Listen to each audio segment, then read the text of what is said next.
ناظرین، مفاد پرست ڈرامہ اب اس موڑ پر آ چکا ہے جہاں مہرو کا ایک جھوٹ دوسرے جھوٹ کو جنم دے رہا ہے اور مہرو اور مریم کی سازشیں اپنوں کی خوشیوں کو ہی نگلنے والی ہیں۔ گھر میں جیسے ہی زارا اور ہادی کی شادی کا ذکر شروع ہوتا ہے، مریم کے لیے یہ خبر کسی زلزلے سے کم نہیں ہوتی۔ وہ فوراً گھبراہٹ میں مہرو کو فون کرتی ہے اور دل کی بات کہہ ڈالتی ہے کہ شاید ہادی کو حاصل کرنے کا اس کا خواب بس خواب ہی رہ جائے گا۔ اس پر مہرو مریم کو صاف الفاظ میں سمجھاتی ہے کہ تم خود ہی اتنی جلدی ہار مان لو گی تو میں بھی تمہاری کوئی مدد نہیں کر سکوں گی۔ پھر مہرو مریم کو مزید بھڑکاتے ہوئے کہتی ہے کہ اگر واقعی تم زہرا اور ہادی کی شادی رکوانا چاہتی ہو تو سب سے پہلا وار ہادی کی ماں پر کرنا ہوگا۔ اسی مشورے پر عمل کرتے ہوئے مریم نہایت چالاکی سے ہادی کی ماں کے ذہن میں یہ بات ڈالنے کی کوشش کرتی ہے کہ زارا مجھ سے انسیکیور فیل کرتی ہے، خاص طور پہ جب وہ مجھے ہادی کے ساتھ یونیورسٹی آتے جاتے دیکھتی ہے۔ چھٹی کے وقت جب ہادی مجھے پک کرنے آتا ہے تو زارا جان بوجھ کے اسے اپنے ساتھ کہیں لے جاتی ہے اور مجھے مجبوری کے تحت رکشے پر آنا پڑتا ہے۔ خالہ، میں تو سوچ رہی تھی کہ جیسے ہی زارا اور ہادی کی شادی ہوگی میں اپنے گھر واپس چلی جاؤں گی، کیونکہ میں نہیں چاہتی کہ زارا اور ہادی کا رشتہ میری وجہ سے خراب ہو۔ ہادی کی ماں کو مریم کی یہ باتیں سن کے یقین تو نہیں آتا کہ زارا ایسا بھی کر سکتی ہے یا سوچ سکتی ہے، لیکن پھر بھی وہ ہادی کو ہی سمجھاتی ہیں کہ مریم اب تمہاری ذمہ داری ہے، اس لیے باقی سب چھوڑ کر پہلے اسے گھر چھوڑا کرو۔ جب ہادی یہ مشورہ دیتا ہے کہ کیوں نہ مریم کے لیے ہم وین کا انتظام کر دیں تو ہادی کی ماں فوراً اس بات کو رد کر دیتی ہے اور کہتی ہے کہ آج کے بعد ایسی بات کرنا بھی مت۔ تمہیں معلوم ہے نا کہ شہر کے حالات کتنے خراب ہیں۔ ویسے ناظرین، مجھے ذاتی طور پر ہادی کی ماں کی یہ سوچ کچھ عجیب لگتی ہے۔ ایک طرف گھر میں جوان بیٹا ہے اور دوسری طرف ایک جوان لڑکی۔ اگر مجبوری میں رکھا بھی ہے تو وین کے ذریعے آنا جانا یونیورسٹی کی دوسری لڑکیوں کے ساتھ زیادہ محفوظ ہے اور مناسب بھی لگتا ہے بنسبت اس کے کہ ایک لڑکا لڑکی اکیلے آئیں جائیں۔ یہ بات تو خود ہادی کی ماں کو سوچنی چاہیے تھی کہ زارا کو یہ سب ناگوار گزر سکتا ہے۔ دوسری جانب مہرو کی زندگی میں بھی حالات تیزی سے بدل رہے ہیں۔ اس کی ساس فرحہ اب پوری طرح سے اس کے پیچھے پڑ چکی ہے۔ فرحہ صاف کہتی ہے کہ تمہاری پریگنینسی کو اب 3 مہینے ہو چکے ہیں، اب باقاعدہ چیک اپ بھی ضروری ہے اور کسی اچھی گائناکالوجسٹ کے پاس رجسٹریشن بھی کروانی چاہیے تاکہ ڈیلیوری بھی وہی ڈاکٹر کرے۔ فرحہ اپنی قریبی دوست کا نام تجویز کرتی ہے تو مہرو کے دل کی دھڑکن تیز ہو جاتی ہے۔ اسے بخوبی احساس ہے کہ اگر فرحہ اسے اپنی دوست کے پاس لے گئی تو مہرو کا تو سارا راز کھل جائے گا۔ ہمیشہ کی طرح مہرو اس معاملے میں بھی سلمان سے ہی مشورہ لیتی ہے۔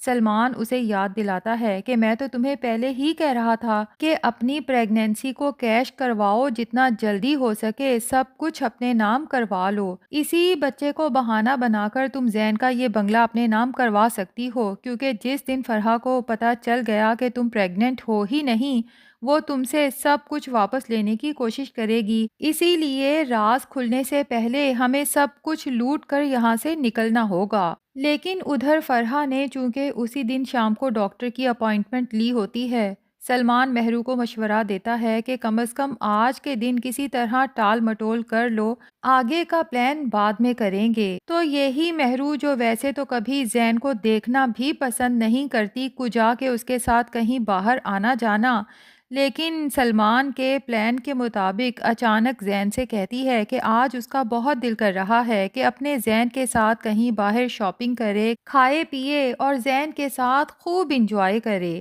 لیکن ساتھ ہی زین کے سامنے اداسی شکل بنا کے کہتی ہے ہم جا نہیں سکتے نا، کیونکہ ممی نے آج ڈاکٹر سے اپائنٹمنٹ لی ہے۔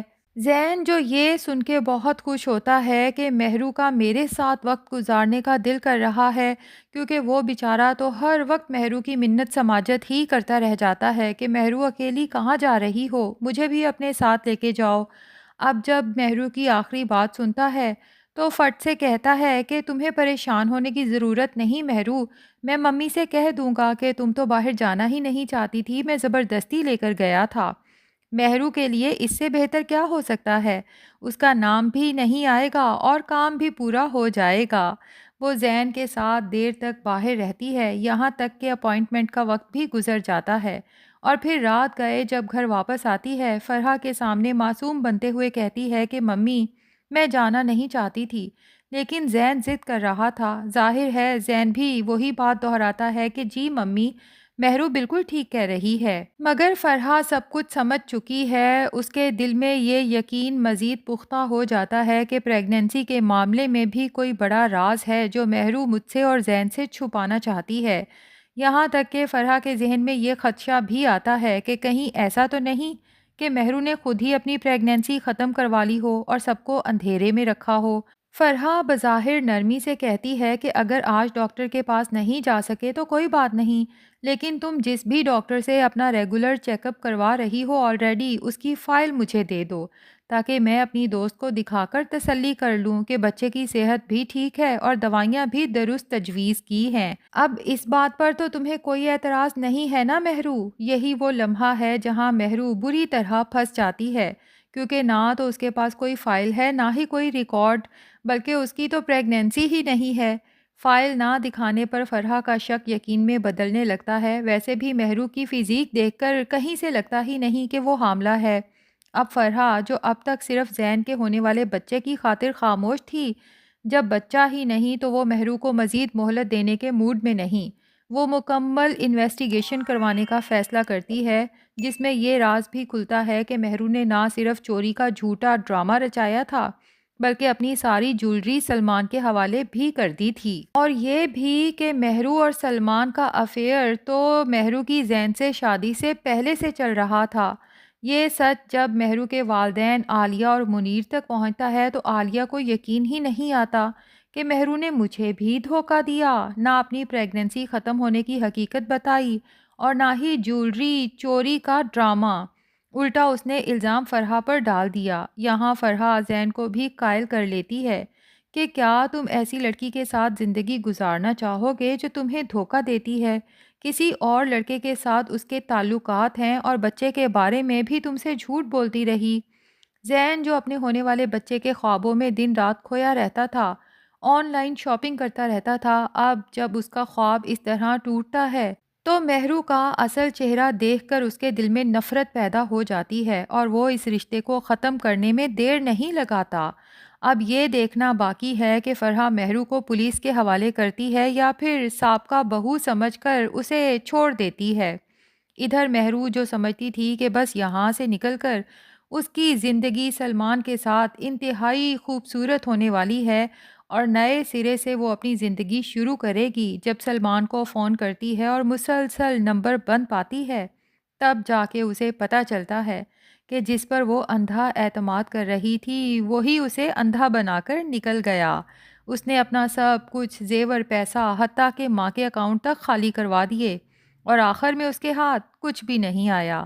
دوسری طرف ممکن ہے کہ مریم کو بھی مہرو کا انجام دیکھ کر عقل آ جائے اور وہ سمجھ جائے کہ زارا اور ہادی کے رشتے میں زہر گھولتے گھولتے کہیں وہ اپنا آخری سہارا بھی کھو نہ بیٹھے، کیونکہ ظاہر ہے کہ اس کے ماں باپ تو مر چکے ہیں، اب ہادی کی ماں ہی ہے جس نے اسے اپنے پاس رکھا ہے، ورنہ اس کے اپنے رشتے داروں نے تو جھوٹے منہ سے بھی نہیں کہا کہ مریم بیٹا تم ہمارے گھر آ سکتی ہو، اور ظاہر ہے کہ مریم کو یہ بھی پتہ چل جائے گا کہ وہ میرے ساتھ سب جھوٹ بول رہی تھی، دراصل وہ مجھے استعمال کر رہی تھی اپنا بدلہ لینے کے لیے، اپنا مفاد حاصل کرنے کے لیے۔ اور یہی وہ لمحہ ہو جب مریم خود جا کر زارا، ہادی اور اپنی خالہ سے معافی مانگ لے اور سچائی بھی قبول کر لے۔ ناظرین، اصل مزہ تو تب آئے گا جب مہرو کو سلمان کی حقیقت کا مکمل طور پر پتہ چلے گا۔ آپ کا کیا خیال ہے؟ کیا مریم وقت پر سنبھل جائے گی یا ایک اور رشتہ برباد ہوگا؟ اپنی رائے کمنٹس میں ضرور دیں۔ اگر ریویو اچھا لگا ہو تو ویڈیو کو لائک اور مزید اپڈیٹس کے لیے چینل کو بھی سبسکرائب کر دیں۔